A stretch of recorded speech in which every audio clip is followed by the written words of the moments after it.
भगवद्गीता 5वा अध्याय कर्मयोग कृष्ण भावनामृत भावित कर्म। अथ पंचमध्याय अर्जुन उवाच संन्यासं कर्मणां कृष्ण पुनर्योगं च संससि यच्छ्रेययतयोरेकं तन्मे ब्रूहि सुनिश्चितम्। श्री भगवान उवाच संन्यासं कर्मयोगश्च निःश्रेयसका सकराभो तयोस्मिन् कर्म संन्यासात् कर्मयोगो विशिष्यति। ज्ञेयस्य नित्यसन्न्यासी यो न द्वेष्टि न काङ्क्षति निर्द्वन्द्वो हि महाबाहो सुखं बन्धात् प्रमुच्यते। सांख्ययोगो पृथक् बाला प्रवदन्ति न पण्डिता एकमप्यासितं सांख्यं भयोर्विद्यते फलम्। यत् सांख्ये प्राप्यते स्नानं तत्यो गैरपि गम्यते एकं सांख्यं च योगं च यः पश्यति। हरे कृष्णा। तो 5वां अध्याय है कर्मयोग। जो चौथा अध्याय का नाम था वो था दिव्य ज्ञान।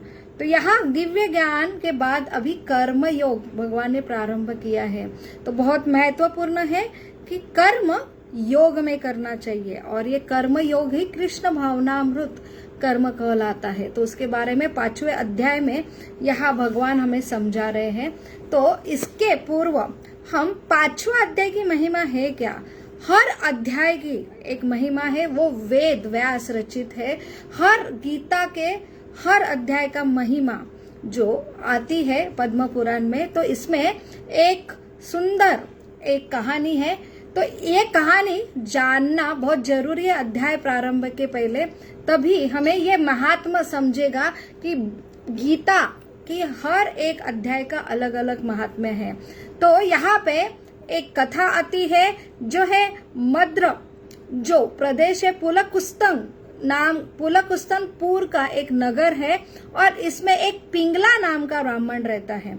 ये है तो ब्राह्मण और जैसे बचपन से ही वेद सारे पुराण की उन्होंने अध्ययन उनको प्राप्त हुआ है, लेकिन इनमें ये ऐसे ब्राह्मण है इसमें उनको रुचि बिल्कुल नहीं है।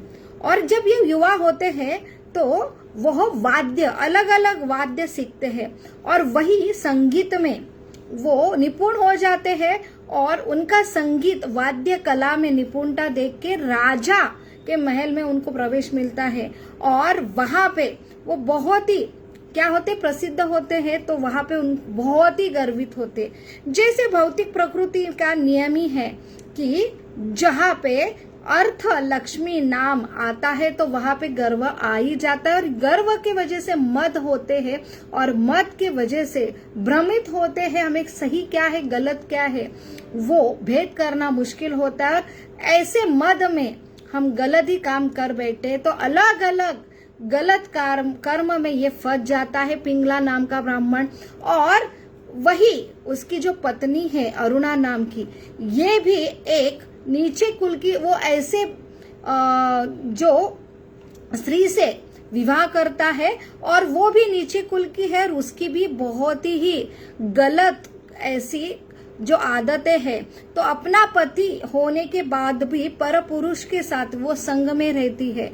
और ऐसे ये अरुणा जो उनकी पत्नी है उनके बारे में जब पिंगला ब्राह्मण को पता लगता है तो अपने पति को अपने कर्म के बारे में पता लगने पर ये जो बुरी कर्म में फंसी जो स्त्री है वो और गीत जो कर्म करते हैं वो अपने पति की हत्या करती है और अपने पति का देह जो है बगीचे में गाड़ देती है। तो वहां पे उसके बाद इतने बुरे कर्म जो फंसे हैं जो अरुणा के, वो खुद ऐसे पाप कर्म से बहुत ही शारीरिक अलग अलग जो व्याधि है उससे ग्रस्त होती है और उसका भी एक दिन मृत्यु होता है।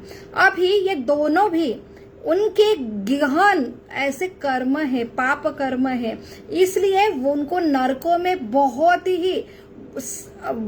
ही सालों साल उनको नरकों में अलग अलग जो है शिक्षाएं है वो पीड़ित होके वहां पे वो होने के बाद जो पिंगला ब्राह्मण है उन्हें एक गिद्ध का शरीर प्राप्त होता है, और नरक की जो सजा है भोगने के बाद ये अरुणा को भी एक मादा तोता का शरीर प्राप्त होता है। अभी एक दिन हुआ क्या, ये गिद्ध और ये तोता अपना अपना विहार कर रहा था खाने की तलाश में, और वहां पे गिद्ध की नजर उसमें जाती है। और ब्राह्मण कुल में होने की वजह से शुरू में कुछ अच्छे कर्म वेद किया था, इसलिए उनका स्मरण हुआ कि ये वही मेरी पत्नी है। वहां पे वो बहुत ही क्रोधित होता है, अपने चोट से ये तोता को वहां पे वो मारता है, उसकी मृत्यु होती है। और वहां पे वो उसी क्षण वो एक इंसान की खोपड़ी वहां पे है, मनुष्य की, और खोपड़ी में पानी भरा है, उसमें ये तोता गिर जाता है मृत्यु के बाद।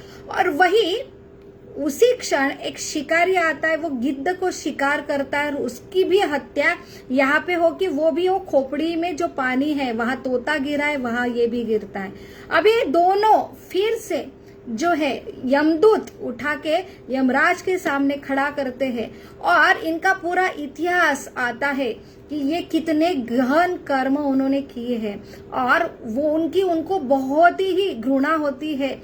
और अभी वो कि अलग अलग और कितने हमें नरकों में डाला जाएगा इसकी प्रतीक्षा में है। लेकिन तभी आश्चर्य कि यमराज कहते हैं कि आप अभी आपका जो कर्म का आपकी डाटा है, और इसमें आपको अभी सब मुक्ति हो गई आपकी पाप कर्म की, और अभी आपको जो है वैकुंठ में आपको प्राप्ति हुए। तो ये दोनों बहुत ही आश्चर्यित होते, हमने इतने बुरे कर्म किए हैं, पाप कर्म करे हैं, तो हमें और नरकों की सजा बाकी है, तब हमें वहां न भेज के हमारा वैकुंठ में कैसे हमें स्थान प्राप्त हुआ। तब यमराज उनका जो प्रश्न है उसके उत्तर में उनका जो उनकी बायोग्राफी है, जो उनका इतिहास है, तो उनका डाटा देख के वो कहते हैं कि आप जो तोता और गिद्ध बने थे, और आपके मृत्यु के बाद जो खोपड़ी थी जहां पे आप पानी में गिरे, ऐसे खोपड़ी स्पर्श हुए जो एक साधारण इंसान की खोपड़ी नहीं थी।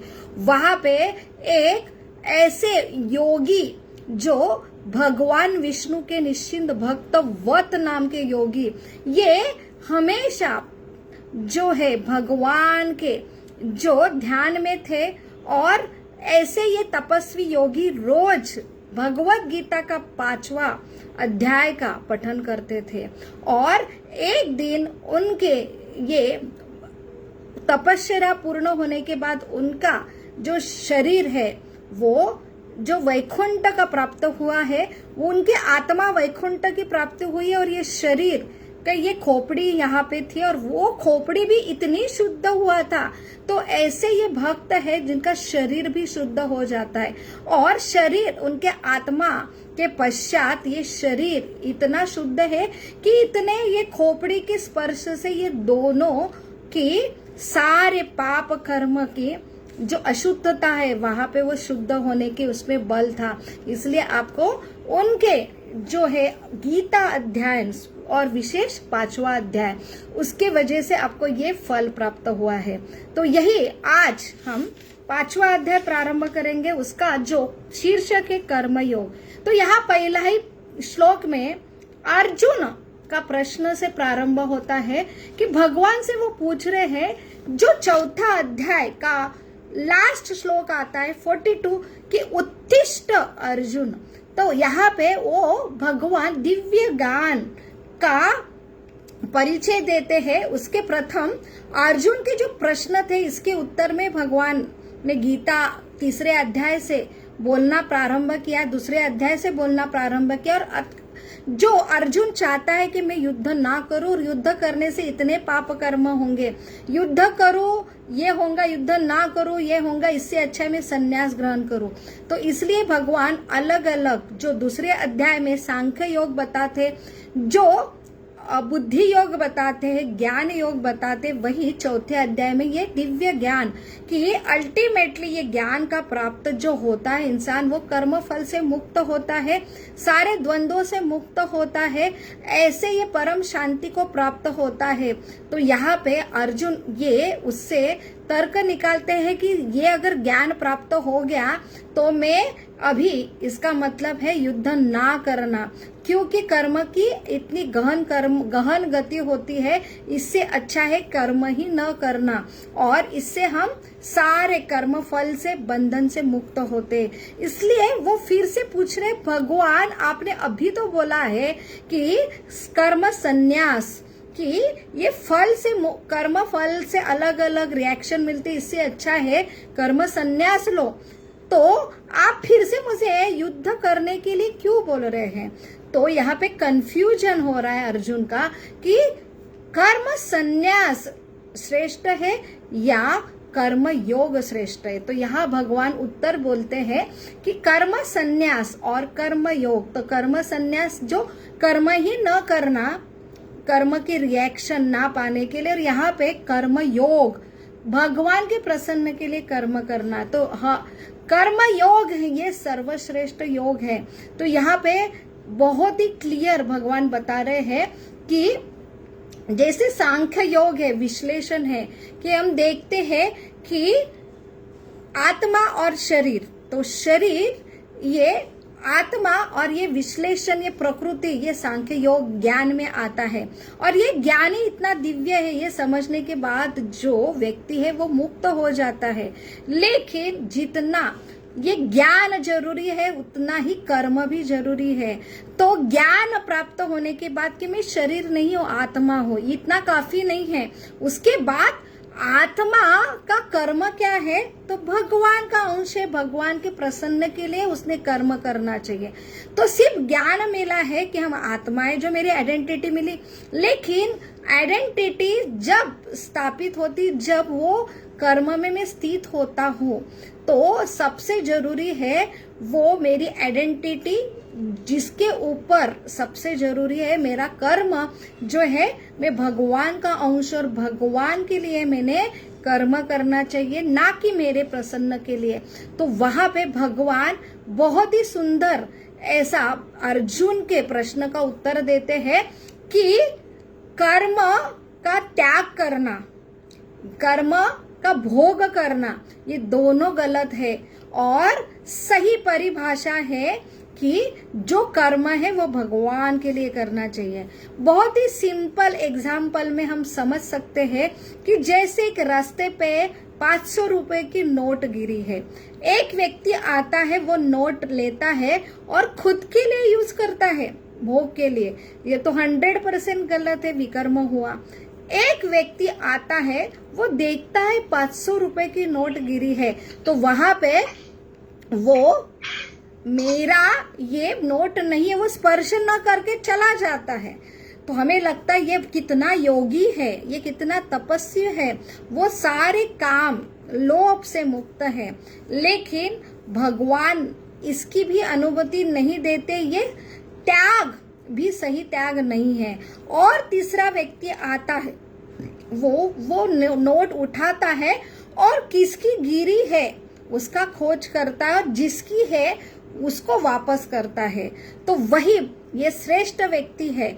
जिन्होंने भोगा वो तो गलत है, जिन्होंने त्यागा वो भी गलत है। तो सही क्या है? जिसका है उसको वो उन तक पहुंचाना है। तो वही भौतिक प्रकृति भगवान की, शरीर ने, ये प्रकृति ने शरीर दिया वो भी भगवान का है, सारी उपलब्धियां भगवान की है, जो हमें एनर्जी देते कर्म करने के लिए वो भी भगवान की है। तो सब कुछ भगवान का है, तो उनके प्रसन्न के लिए हमने कर्म करना चाहिए। यही सबसे जरूरी कर्मयोग भगवान यहाँ बता रहे हैं।